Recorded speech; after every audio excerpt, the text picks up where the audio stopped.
আমি একজন মায়ের কথা উল্লেখ করব যে মা যদি আসলেই ভালো হয় তাহলে সন্তানদের উপকারিতা আছে এবং তারা সুখী জীবন যাপন করতে পারে। এই কারণেই আব্দুল হামিদ ফাইজি মাদানী হাফেজাহুল্লাহ তার বইয়ে লিখেছেন, মায়ের হাতে গড়বে মানুষ, মা যদি সে সত্য হয়, মাই তো এ জগতে প্রকৃত বিশ্ববিদ্যালয়। কলেজ ইউনিভার্সিটিতে ওই শিক্ষা পাওয়া যায় না যে শিক্ষা মায়ের কাছে পাওয়া যায়। কিন্তু যেই মা নিজেই দিন ধর্ম বুঝে না, নিজেই ভালো চরিত্রবান নয়, সেই মা সন্তানকে কিভাবে দিন ধর্ম শেখাবে, চরিত্র শেখাবে? ওই মায়ের কারণেই তো সন্তানের সংসার ধ্বংস হচ্ছে। মা কেমন হয় একটু দেখি আমরা। একজন মহিলার উদাহরণ নেব আমরা। এটা প্রাচীন আরবে একজন আদর্শ মায়ের বৈশিষ্ট্যের উল্লেখ করে একজন লেখক তার বইয়ে উল্লেখ করেছেন। এটা আরবি সাহিত্যের ইতিহাস, বইটির নাম 122 থেকে 23 নম্বর পৃষ্ঠায় উল্লেখ আছে। সংক্ষিপ্ত সময় যেহেতু কথা বেশি বলার সুযোগ নেই। দেখুন, মেয়েকে যখন বিবাহ দিলেন এই মা, তখন মায়ের যে কর্তব্য তিনি কিভাবে পালন করেছিলেন আর আমাদের মায়েরা কিভাবে পালন করে, আমি একটু উদাহরণস্বরূপ এই ঘটনাটা নিয়ে আসছি। সদ্য বিবাহিতা মেয়ে বিদায় নিচ্ছে, মা মেয়েকে বলছেন তোমার স্বামীর সঙ্গে ধৈর্য কৃতজ্ঞতা সহকারে বসবাস করবে। প্রথম পয়েন্ট, মা মেয়েকে বলছেন। তাহলে এখন বলেন, যেই মেয়ে স্বামীর প্রতি কৃতজ্ঞ সেই মেয়ে কি করে স্বামীর সাথে ঝগড়া করবে? ধৈর্য সহকারে বসবাস করবে যায়। যেই মেয়ের ধৈর্য আছে সে কি ঝগড়া বিবাদে লিপ্ত হয়? ও তো স্থির থেকে ধৈর্য ধারণ করে সংসার সুষ্ঠুভাবে পরিচালনা করবে। মায়ের প্রথম উপদেশ। দ্বিতীয় উপদেশ হচ্ছে আনন্দ চিত্তে তার হুকুম হাকাম মেনে চলবে এবং তার মুখ দেখে তার অনুভূতি বোঝার চেষ্টা করবে। মানুষ যদি রাগান্বিত হয় মুখ দেখে বোঝা যায় না, মানুষের মন খারাপ থাকলে বোঝা যায় না, মানুষ হাসি খুশি থাকলে বোঝা যায় না ওর ভিতরে কি হচ্ছে, বোঝা যায়। মা এই উপদেশটাই দিচ্ছেন মেয়েকে যে তুমি তার মুখমণ্ডল দেখে বোঝার চেষ্টা করবে তার মনের অবস্থা কি, ভালো না মন্দ। আমাদের স্ত্রীরা যদি ওই চেষ্টাটা করে তাহলে ঝগড়া বিবাদ থাকবে না।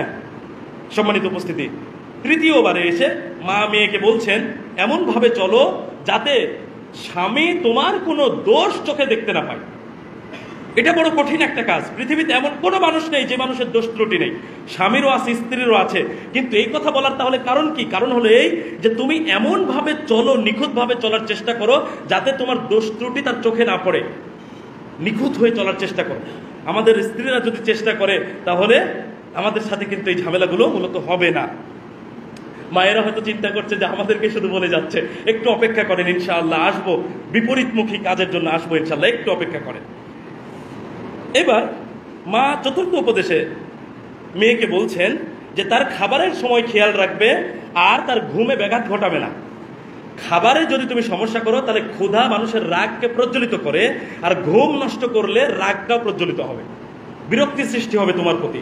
আমাদের যদি মনে করেন কেউ 10 মিনিট আগে ঘুম ধরেছে, জার্নি করে এসেছে ঢাকা থেকে, 10 মিনিট আগে সে শুয়েছে, স্ত্রী এসে যদি ঘুম ভাঙায় আপনার অবস্থা কি হবে? ওই স্ত্রীর প্রতি আপনার মন কি ভালো থাকবে না। আবার মনে করেন একজন কৃষক জমি থেকে এসেছে, কঠোর পরিশ্রম করে হাল চাষ করে, কতটা ক্ষুধা লেগেছে তার, কতটা পানির পিপাসা লেগেছে, ঠিকঠাক সময়ে তাকে খাবার পানি এগিয়ে দেওয়া হলো না, তাহলে তার মেজাজটা কি তার স্ত্রীর প্রতি ঠিক থাকবে না। এটা স্বাভাবিক, ঝগড়া কলহ বিবাদ বেড়ে যাবে। তাহলে একজন স্ত্রী যদি স্বামীর খাবারের ব্যাপারটা খেয়াল রাখে, ঘুমে যদি ব্যাঘাত না ঘটায়, তাহলে এটা তার কলহমুক্ত থাকার একটা মাধ্যম হবে। মা তার মেয়েকে এই কথাটি উপদেশ স্বরূপ দিলেন। এরপরে 5 নম্বরে বললেন সে চিন্তিত থাকলে তার সামনে হাসবে না, আর সে যখন হাসি খুশি থাকবে তখন তুমি তার সামনে মন খারাপ করে থাকবে না। প্রথমটা হলো শিষ্টাচার বিরুদ্ধ, আর দ্বিতীয়টা হলো তার কষ্টের কারণ।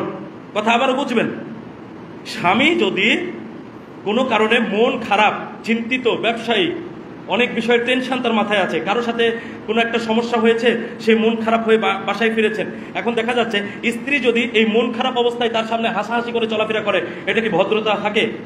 একজন লোকের মনে করেন বাড়িতে মানুষ মারা গেছে, বাবা মারা গেছে বা মা মারা গেছে, তার সামনে মনে করেন হেসে খেলে আমরা কথা বলছি, তার কেমন লাগতে পারে?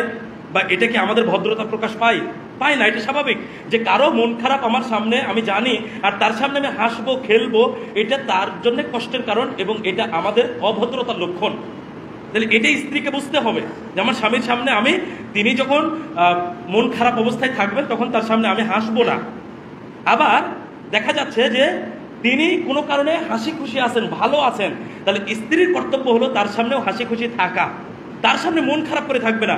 কারণ যদি স্ত্রীকে তো স্বামী ভালোবাসে, যদি স্ত্রী স্বামীর সামনে ওই হাসি খুশি অবস্থায় স্ত্রী মন খারাপ করে থাকে, তাহলে স্বামীর হাসি খুশিটা নষ্ট হয়ে যাবে। এই জন্য মা বলছেন যে স্বামী যখন হাসি খুশি থাকবে তখন তুমি তার সামনে মন খারাপ করে থাকবে না, আর যখন স্বামী মন খারাপ করে থাকবে তখন তুমি তার সামনে হাসাহাসি করবে না। এটা মেয়ের প্রতি মায়ের উপদেশ ছিল। 6 নম্বরে মা উপদেশ দিলেন, সবার চেয়ে বেশি সম্মান করো তোমার স্বামীকে। তুমি যদি স্বামীকে সম্মান করো তাহলে স্বামী তোমাকেও সম্মান করবে। আমরা তো এটাই নিয়ম, আমরা যা পাই তাই তো ফিরিয়ে দেওয়ার চেষ্টা করি, তাই না? কেউ আপনাকে সালাম দিলে আপনি তো তাকে সালাম দেওয়ার চেষ্টা করেন। যে আপনাকে সালাম দেয় না, আপনি কি তাকে কোনোদিন সালাম দেওয়ার চেষ্টা করেন বা মন থেকে আসে যে ওকে সালাম দিব আমি? সমবয়সী হলেও আসে না। তাহলে স্বামীকে যখন স্ত্রী নিজের থেকে মন থেকে সম্মান করে মর্যাদা দিয়ে চলে, তখন কিন্তু স্বামীও চেষ্টা করবে স্ত্রীকে মর্যাদা দিয়ে চলার জন্য। শেষ উপদেশটা ছিল যে তোমার ইচ্ছার বিরুদ্ধেও যদি যায় স্বামীর কোনো ইচ্ছা, তাহলে তোমার ইচ্ছাকে প্রত্যাখ্যান করে স্বামীর ইচ্ছাটাকে মেনে নেবে, এতে তুমি সুখী হবে। শেষ কথাটি ছিল যে আল্লাহ তোমার ভালো করুন। মা দোয়া করে দিলেন, আল্লাহ তোমার ভালো করুন। কথাগুলো কি উপলব্ধি করার মতো কিনা? খুব সাধারণ কথা নয় কি? আমাদের মায়েরা কি করে? আমাদের মায়েরা পুশ করবে নানান রকম কথা। শ্বশুর শাশুড়িকে বাড়ি থেকে বের করে দাও, দেখার দরকার কি?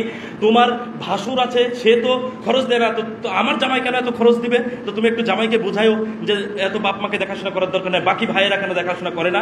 এই সব কথাবার্তা কে বলে? মেয়ের মায়েরা বলে। আজকে ম্যাক্সিমাম পরিবারে আমাদের কাছে আসলে প্রশ্ন আসে, তো যার কারণে আমরা এই জায়গায় অভিজ্ঞতা হয়ে গেছে। মানুষ প্রশ্ন করে, উত্তর দিই, শুনতে শুনতে অভিজ্ঞতা আমাদের কার কোথায় কি সমস্যা হচ্ছে। তাহলে মেয়ের মা যদি ভালো হন, তাহলে মেয়েকে অবশ্যই সংসারের ব্যাপারে উত্তম উপদেশ দিবেন, এটাই স্বাভাবিক। তাহলে এতে বোঝা গেল, আমি সংক্ষিপ্ত আকারে এটা বোঝানোর চেষ্টা করছি যে স্বামীর আনুগত্য করা স্ত্রীর জন্য অত্যন্ত গুরুত্বপূর্ণ বিষয়, যদি আমরা ঝগড়া কলহ বিবাদ মুক্ত থাকতে চাই। এবার আপনাদের কাছে প্রশ্ন, এতক্ষণ তো স্বামীর গুরুত্ব গেল স্ত্রীর কাছে, স্বামীর কাছে কি